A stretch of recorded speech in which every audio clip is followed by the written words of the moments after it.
Centuries ago, man discovered that removing moisture from food helped to preserve it, and that the easiest way to do this was to expose the food to sun and wind. In this way, the North American Indians produced pemmican, dried meat ground into powder and made into cakes, the Scandinavians made stockfish, and the Arabs dried dates and apricots. All foods contain water. Cabbage and other leaf vegetables contain as much as 93% wave, potatoes and other root vegetables 80%.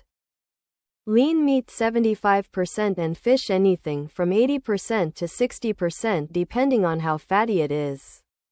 If this water is removed, the activity of the bacteria which cause food to become bad is checked. Fruit is sun-dried in Asia Minor, Greece, Spain and other Mediterranean countries, and also in California, South Africa and Australia. The methods used vary, but in general the fruit is spread out on trays in drying yards in the hot sun.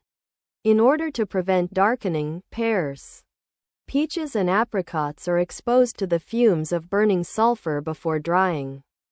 Plums for making prunes and certain varieties of grapes for making raisins and currants are dipped in an alkaline solution in order to crack the skins of the fruit slightly and remove their wax coating, so increasing the rate of drying.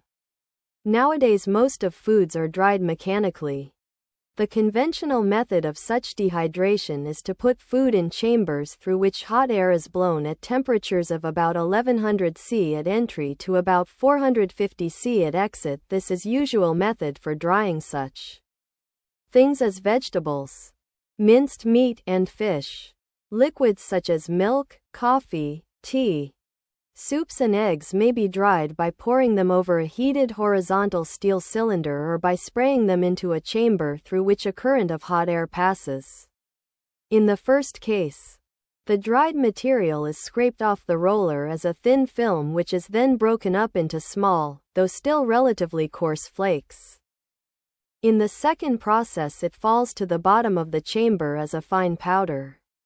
Where recognizable pieces of meat and vegetables are required, as in soup, the ingredients are dried separately and then mixed. Dried foods take up less room and weigh less than the same food packed in cans of frozen, and they do not need to be stored in special conditions. For these reasons they are invaluable to climbers, explorers and soldiers in battle, who have little storage space. They are also popular with housewives because it takes so little time to cook them. From Practical Faster reading by Gerald Mosbach and Vivian Mosbach. This passage is mainly